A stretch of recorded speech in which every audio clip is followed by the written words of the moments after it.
Welcome to the Empowered Team podcast. I'm your host, Kari Schneider, and today we're going to get into this thing that I'm sure has caused you some issues. It's a misalignment. It's a little bit of a conflict. You think things were awesome, and you find out from someone else that they didn't think so. You have a different definition of success. Today, I'm going to show you how to exactly mitigate this so you can have real success. Real success looks like not just your definition, but all parties involved in that whole situation are fist pumping. Everybody has the same definition of success. So let's go. Here's a quote by Maya Angelou. Success is liking yourself, liking what you do, and liking how you do it. Okay, that's great, but how often do we actually stop to define it? I'm talking really define what success looks like for you. So it's a beautiful reminder, this quote, that success is deeply personal, but there's a huge catch here.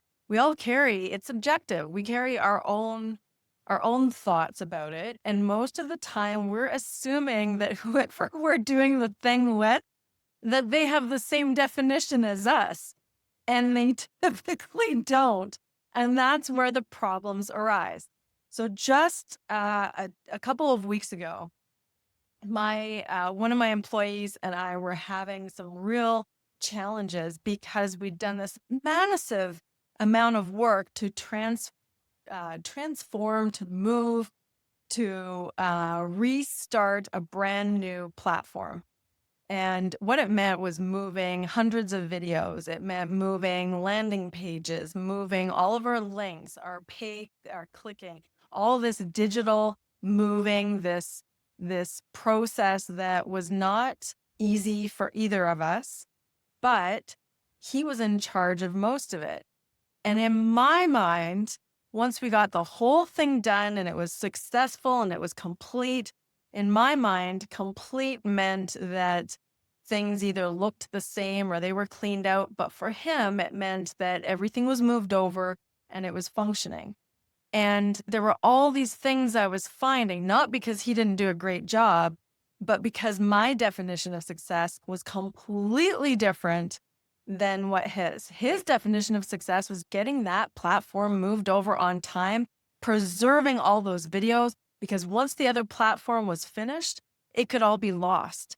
He was doing the thing that was going to really make sure we had all our material. And meanwhile, I was thinking that it needed to be sorted through differently, have a different look. Every single link, every single thing needed to be functional. But neither of us defined this. And it meant that there were surprises along the way when we had to solve for these little problems when we weren't thinking on the same page. We didn't predefine success.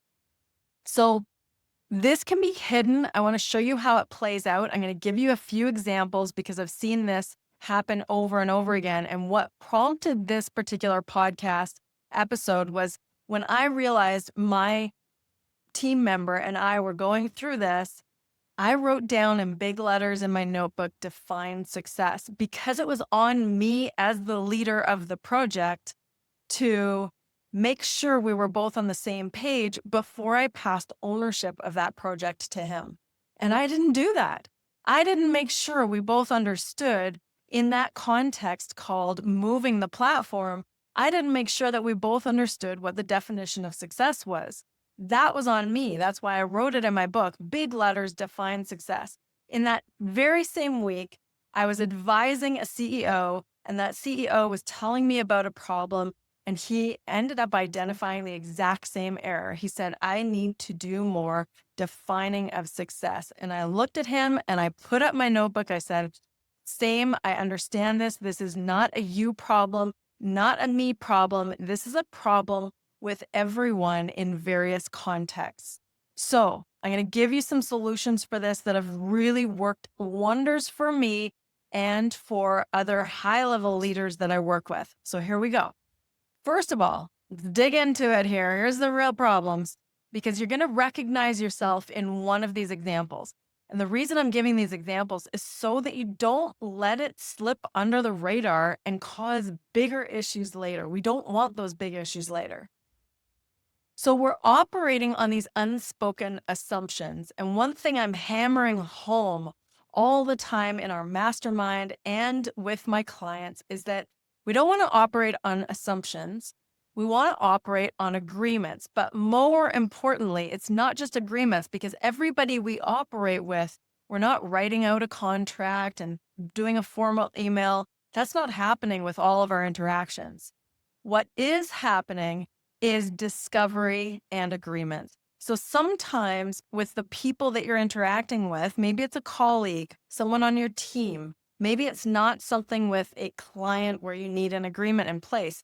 So what we say often is the line, we don't want to operate on assumptions. We want to operate in discoveries and agreements. Discoveries and agreements. Those two things make a huge difference in really mitigating any problems down the road, because the assumptions cause a lot of problems. And if you're operating in assumptions, you're definitely not defining success. And we want to be clear and have a real clear definition of what success is so that we're not running into these problems later. So here's an example. We are in the workplace, we discover that an employee is working 10 hours a day, checking off the huge to-do list. They're feeling like they're incredibly successful. And then at the same time, the owner is defining success by the outcomes, closing a client, generating revenue, profitability. So same project, two different people, different metrics. The result is disappointment. And this is what we're doing when we do these steps on defining success. What we're doing, we're mitigating the assumptions, the disappointments, the disconnections, the frustrations. Everyone's putting in real effort. This is the real world, but there's different definitions in the context. So the context here was the company and the project, but different definitions of success. Okay, let's take a look at relationship. In relationship, this could be a spousal relationship. It could be a parenting relationship. But let's say a spouse believes that spending the day together, doing the errands together, groceries, tasks, time in the same room, one spouse believes that that proximity is success, while the other spouse is looking at this going, no, we didn't have any real intimacy. We didn't talk on anything other than the tasks, and we didn't have any deep conversation. That is success to the other spouse. So together all day, one feels great and the other feels unseen. One feels like, oh, yeah, this is exactly what success is for the day. And the other one feels like it's a failure. That can cause real problems. Recognize it? I don't know. Another one with relationships can be parenting. So one parent might define success as keeping the household organized, making sure the kids are on time or on their schedules. And the other may prioritize with the emotional presence and connection with the children. It's really just different things. Same context, different definitions. If we look at being an entrepreneur, I've been an entrepreneur for 20 years now. And sometimes a founder can feel like they're failing because they're not reaching certain financial goals. And I know that this was true for myself, where I went into my own business for the purpose and the vision that I had for the athletes, the national Olympic level athletes I was working with at the time. And then I looped in other business people, high performers. Those became my clients when I opened my business.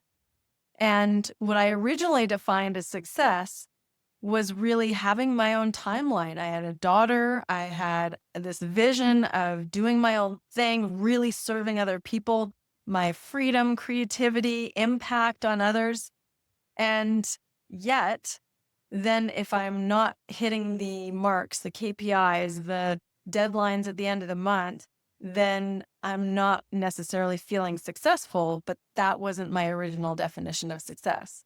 If you follow that, you're probably an entrepreneur because you've probably been through it. Now, on the flip side, if you look at your own personal success, whether it's in the workplace or not, you may have inherited definitions of success from other people in your family, from peers. So, or even social media, not just family and peers, but even social media. So owning a home, maybe that's a definition of success. Getting married, having a certain income, having a certain title. But did you ever ask the question, is that success for me? What is my definition of success? This can lead to personal disillusionment even after achieving these traditional success milestones that other people have defined, and then only realize, why do I feel so unfulfilled? Why do I feel so empty? It wasn't my definition of success. And that becomes the problem. So here we go. Let's go into really defining each and every one of these steps. And there's only 5. They're so simple. Oh my gosh. You will be able to do them no problem because you're a rock star. I know you. No problem. It'll take you no time to identify immediately where the misalignments came in. So you don't need to guess. You don't need to know you don't need to play the guessing game whether you're on the same page with somebody else. You just need to follow this process. This process is simple. You define it, and then you align it and have success in any situation at all. So first of all, this is the most important part, is naming the context. The reason I say this is that the context is usually the first thing that's misaligned. It's that one person is talking about one thing and another person's talking about a completely different thing. I'll give you an example of an AGM or just a plain old board meeting. That one person is coming in with their particular needs and their determination of success, but the group hasn't defined the context.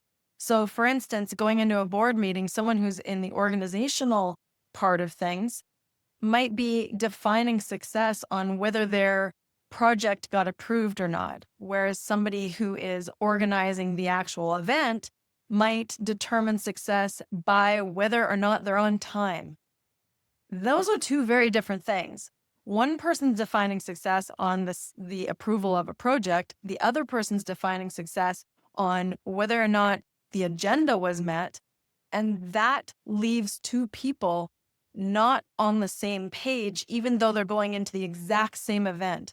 So the same event, that you could call that the context, but get clear on your context that you are looking for success in. And that's going to have to be articulated to other people. Once you understand it, then that's very, very helpful. Are we talking, it's not universal. So are we talking about a team meeting, a date night, a product launch, a family weekend? So if you're planning a team offsite, one person sees success as fun and bonding, another one sees it as strategy and execution. Different expectations, different behaviors. This happened to me in a workshop I ran about 8 months ago. And I ran this workshop, and the HR wanted the workshop to be all around a certain topic. And I delivered that topic. I nailed it. Whereas part of the staff thought that the whole event was going to be around activities and team bonding. And so when my topic was brought in, they weren't expecting that. So there was just a different contextual expectation. And that's where, when we filled out the feedback forms at the end, that's when I discovered, the message of delivery, the delivery to everyone in the company was different. And so than what I thought it was. And so it was really hard to hit that mark of success unless everybody understood what we were going for. So that's where it can really be a challenge. So step 2, we got step 1, identify the context, name it, name the context, the situation, make sure you understand exactly what it is. Step 2 is identify your definition of success for that particular situation, that context. The question you're going to ask yourself that's so powerful for this, what would make me feel like this was a win? What would need to happen for this to feel successful to me? This is where you bring clarity to your own assumptions. You're discovering within yourself, and then you're making an agreement with yourself to go, okay, so this is what I'm going to do in order to achieve success. Often we're defining success by habit, putting in effort, being busy, getting approval from other people. That's not success. You get to define your success, not someone else's approval. You get to find success, not by filling your calendar, but rather, why are you really doing that? What is going to be a win for you in that context? If I worked hard today, I succeeded, but did that move anything forward? Does that matter to you? Step 3. So now we've got the context, we've got your personal definition of success. And number 3 is you're going to do the discovery of someone else's definition of success because you're involved with other people in whatever you're doing. So if it's not just your own personal identity thing, you're working in a company, you're in a family, you're communicating and collaborating with other humans, then you're going to have to surface that other person's definition of success. See what success looks like through their lens. What is that for them? By asking questions like, what does success look like for you in this particular context or situation? Ask this out loud. Don't assume it, and you'll be surprised by how different their answer is from yours. One partner wants to feel heard. The other one wants a decision made. One person wants to get the KPIs met. The other person wants the customer to feel satisfied. So make sure that you discover what their definition of success is and ask it before you share yours so that they're not necessarily influenced by what yours is, especially if you're in the leadership role, because you defining it in your terms doesn't allow you, if that then influences them, doesn't allow you to discover what their definition of success without your influence was. All right, so that's step 3, discovering. Let theirs surface, their definition of success. You pull it out of them. Step 4, align and agree. Can we create a version of success that honors both definitions? What does that look like? This is where the real connection happens. This is where true cohesion and collaboration within teams happens. You both take the lenses and you share the picture. Make sure that everybody sees the same thing. Step 5. I know, you're waiting for it. What's step 5? It's the simplest thing. Again, we're not assuming. We're not going to assume that this is going to carry through to the next context or the next situation or the next meeting or the next project or the next date day. We don't assume that it's going to carry over. We're going to rinse and repeat. That's all step 5 is rinse and repeat.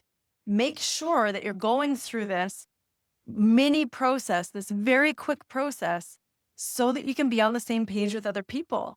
That's the point, right? The point isn't to only feel successful on your own at any given time. The point in what we do in businesses and serving other people and families is to really create success together. That's the teamwork. That's why this is called the Empowered Team Podcast.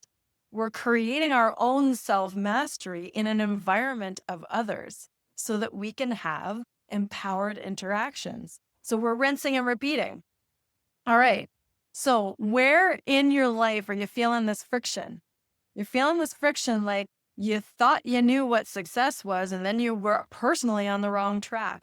You thought you had success and someone else thought it was complete crap. So could it be that there's a success misalignment? Not a failure of effort, not a failure of intention, but simply a success misalignment. Your solution to that are our 5 steps of defining the success. So this week, just a simple action. One area of your life, ask someone else, what would success look like for you in this? If you ask them that, it's going to be a powerful discovery, not only for them, but for you. That question can change everything. All right, quick wrap up here. Number 1, define your context. Make sure that you've defined that situation. Know what you're both talking about. Is it the whole board meeting or is it this one delivery?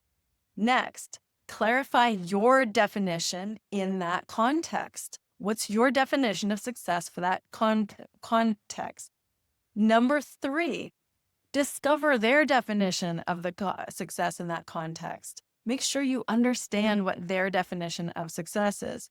Number 4, build something shared so that you can both have a definition of success that you're both aligned with. And lastly, rinse and repeat for the next one, for the next context that comes up. Don't assume that what you both decided on carries over.